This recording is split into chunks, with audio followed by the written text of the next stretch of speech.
Hello 11th class students, welcome to our mathematics class. Students, in our previous video we have discussed how to represent any angle and also different units of measurement of any angle. We have discussed the three units, sexagesimal system in which we represent the angle in degree system. The second was circular system in which we represent any angle using radians. So students, and there was a third system also which was centesimal system, जो बहुत ही कम use होता है, जिसमें हम grades का use करके जो measurement unit है वो ग्रेड होती है, ग्रेड्स का यूज़ करके हम एंगल्स को रिप्रेजेंट करते हैं. तो स्टूडेंट्स, जब हमने डिग्रीज में बात की 9th और 10th क्लास में, जब आपने ट्रिग्नोमेट्री पढ़ी थी तो उसमें आपने ट्रिग्नोमेट्रिक रेशोज पढ़े थे. और ट्रिग्नोमेट्रिक रेशोज जो हैं वो general case on the right angle के ऊपर आपने बेस्ड जो हैं वो डिस्कस किए थे. दैट मीन्स इसमें जो भी एंगल्स आपने ट्रिग्नोमेट्रिक रेशो जो किए हैं, जैसे नेम सजेस्ट कर रहा है, तो उसमें जो एंगल्स थे वो साइड्स के रेशो की फॉर्म में थे. ओके. लेकिन जब हम अब इन द 11th क्लास हम जनरल फॉर्म में उन्हें डिस्कस कर रहे हैं एज अ फंक्शन. जब उनको हम जर्नलाइज कर देंगे ऑन ऑल रियल नंबर्स, तो वो हमारा क्या बनाएंगे, फंक्शन बना देंगे. ठीक है. जैसे वहां पे हमने साइन थीटा की डिफरेंट वैल्यूज के लिए हमने चेक किया था. इस तरीके से ये हमारा थीटा था, ये 90 डिग्री था. अगर ये हमारा बेस है, यहाँ ये एंगल हम ये वाला भी ले सकते थे, ये वाला भी. अगर ये वाला लेंगे तो हमारा A B as a base बनता था. बीसी ले देते तो हम ये वाला एंगल ले लेते तो बीसी एज ए बेस हमारा कंसीडर किया जाता था. और साइन थीटा हमने क्या कंसीडर किया था, perpendicular upon hypotenuse. That means ये जो हम यूज कर रहे थे, जो ट्रिग्नोमेट्रिक के जो ये थे साइन थीटा कोस थीटा, वो हमारे क्या था, ट्रिग्नोमेट्रिक रेशोज. तो जब हम केवल ट्रायंगल के ऊपर डिस्कस करते हैं तो दीज आर ट्रिग्नोमेट्रिक रेशोज.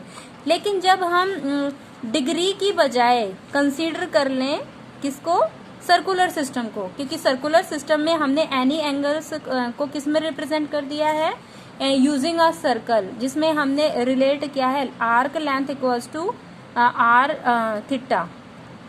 ठीक है. Radius of the circle into angle subtended by the arc on the centre. जैसे अगर हम इस तरीके से ये ले रहे हैं, सर्कल ले रहे हैं, ये हमारी आर्क लेंथ है एल और ये हमारी रेडियस ऑफ द सर्कल है, और this is the angle subtended at the centre.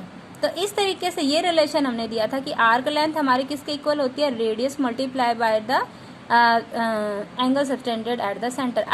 लेकिन अगर पर्टिकुलर केस में बात करें, अगर हम आर की वैल्यू 1 ले लें स्टूडेंट्स, आर की वैल्यू 1 ले लेंगे तो ऑब्वियसली जो ये आर्क लेंथ है वो हमारी क्या किसके इक्वल हो जाएगी, थीटा के इक्वल. तो जैसे जैसे हमारी आर्क लेंथ चेंज होगी वैसे वैसे हमारा थीटा चेंज हो जाएगा. ठीक है. तो आर्क लेंथ हमारी जो होगी उसके अकॉर्डिंग हम एंगल की सबटेंडेड जो है वो मेजर कर सकते हैं.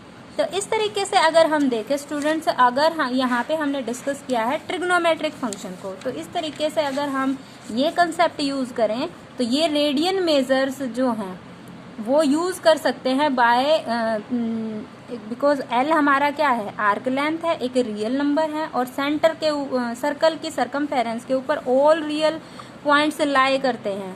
तो यहाँ से अगर हमारी ये आर्क लेंथ एक्चुअल में हमारी एंगल सबटेंडेड था क्या, एक रे, ये हमारी इनिशियल साइड है, ये इसकी फाइनल साइड है. तो इनिशियल साइड से फाइनल साइड पे जब पहुंचने के लिए जितना एंगल सबटेंड किया, ये उसका रेडियन मेजर है.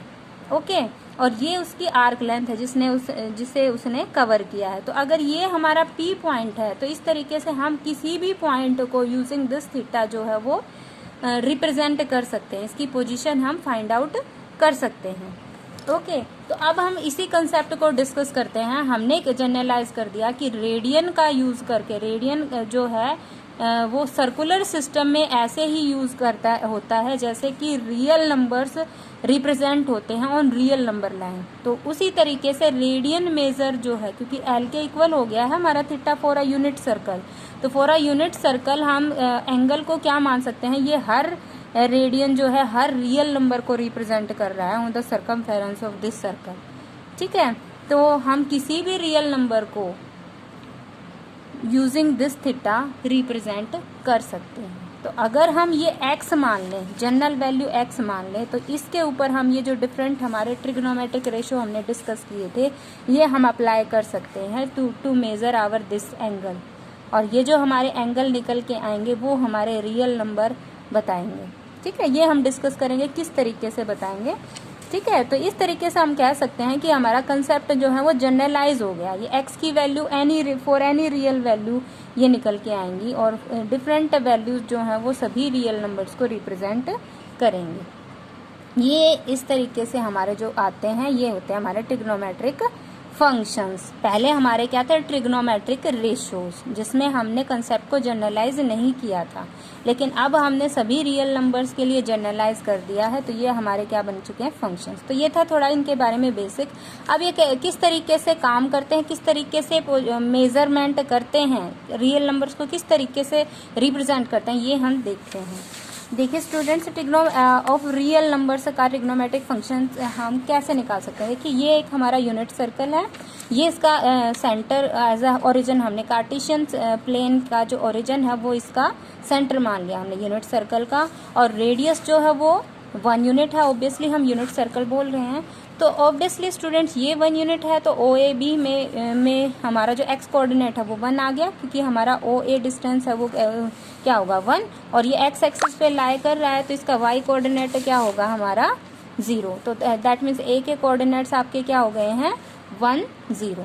ठीक है, हम यहाँ से परपेंडिकुलर डाल सकते हैं, PM is the perpendicular on OA। तो इस तरीके से आप देखें OPM आपका राइट एंगल ट्रायंगल आ गया, और इस ट्रायंगल OPM में हमारा जो कंसेप्ट है ट्रिग्नोमेट्रिक रेशोज का वो हम अप्लाई कर सकते हैं। तो यहाँ से अगर हम देखें तो कोस x, ये आपका एंगल x मानना है हमने। ठीक है, जो हमारा एंगल है वो हमने क्या माना है, x रेडियन का माना है। तो जनरल हमने चेक करना है, ये सभी रियल नंबर्स को रिप्रेजेंट कर रहा है। ठीक है, तो अगर x हमारा एंगल है तो x ही हमारी आर्क लेंथ हो जाएगी। ये अभी हमने डिस्कस किया, अगर r1 होता है तो l = थीटा होता है। ठीक है, हमने P कोई भी हमारा जनरल पॉइंट में कंसिडर कर लिया है, तो P के अगर हमारे कोऑर्डिनेट्स A भी हैं, that means A is the distance along x axis, मतलब distance from y axis of this point. तो ये हमारा क्या हो गया, OM की वैल्यू A हो गई है, और B हमारा इसका y कोऑर्डिनेट है, दैट मीन्स PM की वैल्यू हमारी B हो गई है। बेस और परपेंडिकुलर हमारे पास आ चुका है, और हाइपोटेन्यूज हमारा क्या है 1। तो यहाँ से अगर हम ट्रिग्नोमेट्रिक रेशियोज अप्लाई करें तो कोस x, अगर हम फाइंड आउट करें कोस x, तो कोस x क्या होता है, बेस अपॉन हाइपोटेन्यूज, हाइपोटेन्यूज क्या है 1, और बेस यहाँ पे क्या है a, तो ये a हो जाएगा, बेस a अपॉन 1। तो कोस x, क्योंकि एंगल x है ना हमारा, कोस x की वैल्यू क्या आ गई है a। तो सिमिलरली अगर हम ट्रिग्नोमेट्रिक रेशियोज के लिए साइन x निकालें तो साइन x क्या होएगा हमारा, परपेंडिकुलर अपॉन हाइपोटेन्यूज, परपेंडिकुलर यहाँ पे क्या है हमारा b, और हाइपोटेन्यूज 1, b अपॉन 1। तो दैट मीन्स हमारा साइन x क्या हो गया b। तो इस तरीके से जो ये हमारा पॉइंट PAB है, तो a की जगह हम क्या डाल सकते हैं कोस x, और b की जगह क्या डाल सकते हैं साइन x। तो इसके तरीके से हम कह सकते हैं कि any point on the circle, ये सभी रियल पॉइंट्स लाई करेंगे यहाँ पे, क्योंकि सर्कल है, सर्कल के ऊपर इनफाइनाइट मैनी पॉइंट्स लाई कर सकते हैं, और ये कार्टेशियन प्लेन है तो रियल नंबर्स होंगे, ये इनफाइनाइट मैनी रियल नंबर्स होंगे, और ईच रियल नंबर्स के कोऑर्डिनेट्स को हमने किससे रिप्रेजेंट कर दिया, through our trigonometric ratios. Trigonometric function हो चुके हैं क्योंकि x हमारा कोई भी रियल नंबर है। ठीक है, तो ये इस तरीके से हम कह सकते हैं कि any point can be represented as a radian measure. Okay, क्योंकि ये सर्कल की फॉर्म में हम दिखा रहे हैं, तो ये हमारा क्या है रेडियन मेजर। तो रेडियन मेजर की फॉर्म में हमारा कोई भी पॉइंट जो है वो रिप्रेजेंट किया जा सकता है। ये सब हम डिस्कस कर चुके हैं। एनी पॉइंट इस तरीके से हम दिखा सकते हैं, कोस x साइन x। ठीक है, अब बात आती है, ये तो हमने जनरल बात कह दी कि किसी भी पॉइंट को हम रेडियन मेजर के थ्रू रिप्रेजेंट कर सकते हैं यूजिंग ट्रिग्नोमेट्रिक फंक्शंस। अब हम वैल्यूज कैसे निकालें, ट्रिग्नोमेट्रिक फंक्शंस की वैल्यूज भी तो पता होनी चाहिए। हमने ट्रिग्नोमेट्रिक रेशियोज की वैल्यूज तो के बारे में तो डिस्कस किया था, in our 9th and 10th class, वहाँ पे आपने टेबल पढ़ी थी 30 degree, 0 degree, 60 degree, 45 degree, 90 degree तक आपने वहाँ पे पढ़ी थी। साइन थीटा, कोस थीटा और टेंजेंट थीटा के लिए आपने वहाँ पे जो हमने वैल्यूज पढ़ी थी स्टूडेंट्स, वो यूं की यूं वैल्यू ट्रिग्नोमेट्रिक फंक्शंस में भी हम यूं की यूं यूज कर सकते हैं। अब उसमें से जो हमारी जीरो वाली वैल्यूज हैं, क्या वो अप्लाई होती है या नहीं, ये हम यहाँ चेक कर लेते हैं। तो जीरो के लिए अगर हम बात करें स्टूडेंट्स, तो यहाँ से चेक कीजिए। देखिए हम इसी तरीके से एक यूनिट सर्कल कंसिडर करते हैं। Unit circle that means radius इसकी 1 यूनिट है। P is any point on this circle, तो ओ पी हमारा क्या हो गया 1, और पी के कोऑर्डिनेट्स हमने क्या माने A B, that means this अगर परपेंडिकुलर डालते हैं तो this O M is A and this P M is B. Also ये यूनिट सर्कल है, तो यहाँ से ओ से ए तक का लेंथ का डिस्टेंस भी 1 है, ओ से बी तक का भी 1 है, ओ से सी तक का भी 1 है, ओ से डी तक का भी। कार्टेशियन प्लेन है, दैट मीन्स ये हमारा पॉजिटिव एक्स एक्सिस, ये नेगेटिव एक्स एक्सिस। डिस्टेंस सभी रेडियस है 1 1 1 1, सारी ही 1 है। और ये हमारा एक्स एक्सिस पे है तो वाई कोऑर्डिनेट 0, ये हमारा एक्स एक्सिस पे है तो y coordinate 0, x axis y axis पे है तो एक्स कोऑर्डिनेट 0। तो डी के हमारे क्या हो जाएंगे 0 -1। तो चारों के कोऑर्डिनेट्स हमें मालूम है। तो यहाँ से हम चेक कर सकते हैं स्टूडेंट्स, ये हमारा अगर हम देखें तो 1 रिवॉल्यूशन में कंप्लीट करने के लिए हमारा कंप्लीट सबटेंडेड एंगल, ये हमारा एंगल सबटेंडेड है ना एक्स, ठीक है। तो अगर हम कंप्लीट रिवॉल्यूशन की बात करें तो 1 कंप्लीट रिवॉल्यूशन के लिए एक्स की वैल्यू क्या हो जाएगी 2 पाई। तो ये जो अगर कंप्लीट रिवॉल्यूशन की 2 पाई है, तो यहाँ से तक जाने के लिए ओ बी तक जाने के लिए that means this angle O A O B, ये कितना हो जाएगा π/2 1 राइट एंगल। और एंगल ए ओ सी की बात करें, ये एंगल ये कितना हो जाएगा π/2 राइट एंगल, ओके। और ये कितना हो जाएगा हमारा एंगल ए ओ डी, ये एंगल कितना हो जाएगा 3π/2। और यहाँ तक अगर कंप्लीट रिवॉल्यूशन की बात करें तो ये आपका 2 पाई। तो अगर हम इनके लिए वैल्यूज निकालना चाह रहे हैं तो वो हम स्टार्टअप करते हैं, कैसे निकालेंगे। तो यहाँ से अगर हम देखें एंगल ए ओ बी, ठीक है, angle A O B that means आपका ये एंगल हो चुका है। तो ये पी पॉइंट यहाँ से कहाँ पहुँच चुका है यहाँ। अब यहाँ कोऑर्डिनेट्स देखिए क्या है 0 और 1। तो हमने कहा किसी भी पॉइंट को हम इस तरीके से दिखा सकते हैं, जो उसका एक्स कोऑर्डिनेट है वो कोस एक्स होगा, उसका वाई कोऑर्डिनेट साइन एक्स होगा।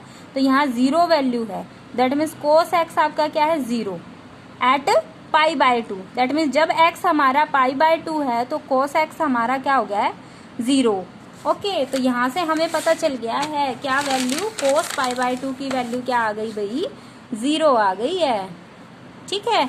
इसी तरीके से कोस 0 यहाँ से पर देखें जब कोई भी एंगल नहीं था, ठीक है, 0 एंगल जब हमारा कोस 0 भी हमारा क्या है 1।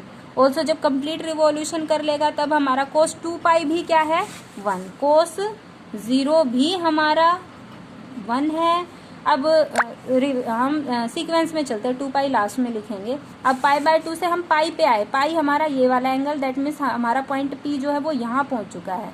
अब इस एंगल के लिए बात करें तो इसके कोऑर्डिनेट्स है -1 0, तो दैट मीन्स ये cos x है और x की वैल्यू क्या है यहाँ पे पाई एंगल हो चुका है ना।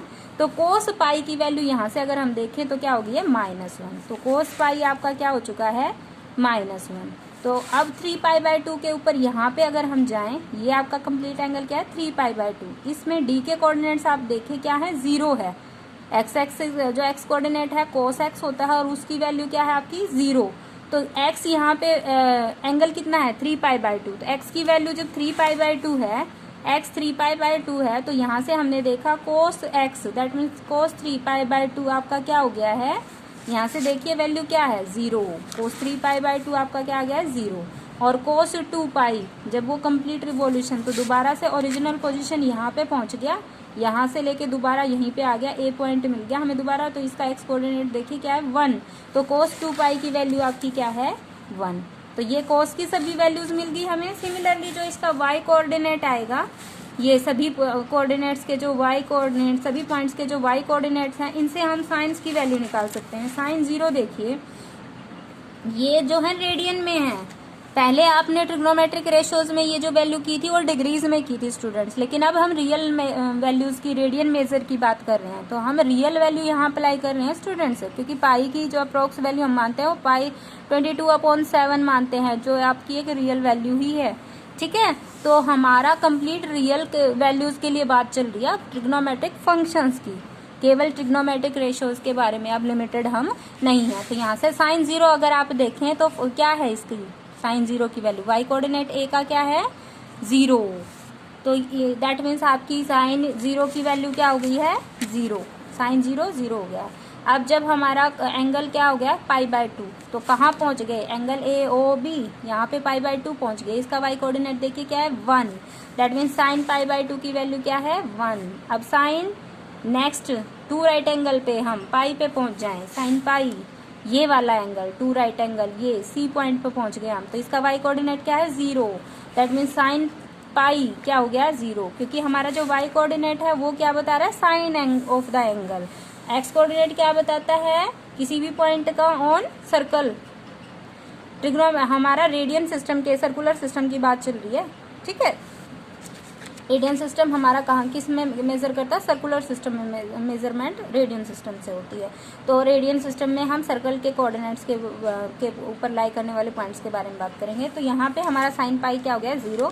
अब नेक्स्ट पे पहुंचे तो यहाँ 3π/2 हो चुका है एंगल, 3 राइट एंगल्स 3π/2, तो यहाँ से बाई कोऑर्डिनेट देखिए क्या है -1, दैट मीन्स साइन 3π/2 की वैल्यू आपकी क्या हो गई है -1। अब जब कंप्लीट रिवॉल्यूशन हम कर लेंगे तो हम दोबारा से ओरिजिनल OA पे पहुंच जाएंगे, A पॉइंट मिलेगा, A पॉइंट के दोबारा कोऑर्डिनेट हमारे क्या है 0, तो साइन 2π आपका क्या आ गया है 0। ये सारी वैल्यूज तो आपने निकाल ली स्टूडेंट्स, हमें वैल्यूज तो पता चल गई, लेकिन इससे हम जनरलाइजेशन कर सकते हैं। देखिए कोस जो है वो 0 कहाँ पे है, पाई/2 पे 0 है, 3π/2 पे 0 है। आगे हम इसी तरीके से दोबारा ये कंप्लीट एक रिवॉल्यूशन की बात थी, दूसरा रिवॉल्यूशन हम चलाएंगे तो दोबारा यही वैल्यूज रिपीट होंगी। ठीक है, तो दोबारा 2π के बाद हमारा क्या आएगा 5π/2, 6π/2, 7π/2, 8π/2, 9π/2, 10π/2, इस तरीके से हमारा जो है वो चलता रहेगा। ठीक है, तो अगर हम कहें तो हम जनरल फॉर्म में कह सकते हैं कि जब भी हमारा ऑड मल्टीपल आ रहा है पाई/2 का, उस टाइम पे कोस की वैल्यू क्या आ रही है 0, दैट मीन्स यहाँ पे कोस x हमारा 0 आता है कब, जब x हमारा किसके इक्वल हो, x is an odd multiple of pi का ऑड मल्टीपल हो। ऑड मल्टीपल मतलब ऑड वैल्यू किसके से दिखाते हैं हम 2n+1। अब यहाँ n की वैल्यू क्या डाल सकते हैं 0, 1, 2, 3 और नेगेटिव भी डाल सकते हैं। ठीक है, तो यहाँ पे 2n+1 क्या रिप्रेजेंट कर रहा है odd number, odd multiple of pi. इस तरीके से cos x की वैल्यू हमारी आएंगी, जहाँ पे x की अब ऐसी टाइप की वैल्यू हो जाएंगी और ये n क्या होना चाहिए हमारा एक इंटीजर होना चाहिए। तब हमारी जो x की वैल्यूज अगर इस टाइप की हैं ऑड मल्टीपल ऑफ पाई/2, तब हमारी cos x की वैल्यू क्या आ जाती है 0। ठीक है, अब साइन के लिए भी हम यही जनरलाइजेशन कर सकते हैं। साइन की वैल्यूज देखिए 0 कहाँ पे हैं, 0 पे 0 है, पाई पे 0 है, 2π पे 0 है, दैट मीन्स हम 0, 1, 2, 3, 4 साथ में पाई के साथ मल्टीप्लाई करते चल रहे हैं। ठीक है, इंटीग्रल मल्टीपल ऑफ पाई। ठीक है, साइन x 0 कब होता है, when x is any integral multiple of pi, pi का कोई भी इंटीग्रल मल्टीपल है, दैट इज x को हम क्या लिख सकते हैं n पाई टाइप पे लिख सकते हैं, जहाँ पे n आपका क्या है इंटीजर है। i से भी लिख सकते हैं इंटीजर को हम, z से भी लिख सकते हैं। ठीक है, तो ये दो डेफिनेशन जनरल डेफिनेशन वैल्यूज हमें पता चल चुके हैं। ये cos x की है, ठीक है, ये sin x की। अब cos और sin का यूज करके हम जो आपकी अदर्स वैल्यूज हैं वो फाइंड आउट कर सकते हैं। स्टूडेंट्स, आपको पता है कि कोसिकेंट x क्या होता है 1 ऑफ sin x। ठीक है, तो यहाँ पे देखें तो फंक्शन डिफाइन कब होता है, जब हम अगर यहाँ डिनोमिनेटर में 0 आ जाएगा तो फंक्शन की वैल्यू डिफाइंड ही नहीं होगी। कोई रियल नंबर एग्जिस्ट ही नहीं करेगा, क्योंकि हम ट्रिग्नोमेट्रिक फंक्शंस को क्या कर रियल नंबर्स के ऊपर बात कर रहे हैं ना, फंक्शन की रियल फंक्शंस के बारे में बात कर रहे हैं, तो रियल टू रियल होना चाहिए हमारा। तो अगर 1/0 की बात करें तो वो कोई रियल वैल्यू आएगी नहीं, नॉट डिफाइंड वैल्यू आ जाएगी, तो फंक्शन हमारा डिफाइंड नहीं रहेगा। तो यहाँ से साइन एक्स की हमारी वैल्यू 0 कब कब आती है, अभी हमने डिस्कस किया sine x equals to 0 when x equals to n pi. तो x equal to n pi को छोड़ के, है ना, सारी वैल्यूज के लिए हमारा कोसिकेंट x क्या हो जाएगा 1/sin x। तो सीकेंट x हमारा कैसे होता है, सिमिलरली 1/cos x। अब cos x की वैल्यू 0, डिनोमिनेटर में 0 नहीं आनी चाहिए। cos x 0 कब आता है, जब x क्या हो ऑड मल्टीपल ऑफ π/2, ठीक है। दैट मीन्स हमारा x जो है वो ऑड मल्टीपल ऑफ π/2 नहीं होना चाहिए। इनको छोड़ के बाकी सभी के लिए सीकेंट x की वैल्यू क्या आ जाएगी 1/cos x। cos x की जो भी वैल्यू है उसका रेसिप्रोकल किसकी वैल्यू हो जाएगी, सीकेंट x की। टेंजेंट x हमारा क्या होता है, sine x upon cos x। Sine x upon cos x, तो डिनोमिनेटर में cos x, डिनोमिनेटर में 0 नहीं आना चाहिए, ठीक है। न्यूमरेटर में चाहे कोई भी रियल वैल्यू हो, कोई फर्क नहीं पड़ता, क्योंकि साइन खुद एक रियल फंक्शन है, रियल टू रियल वैल्यू ही आएगी।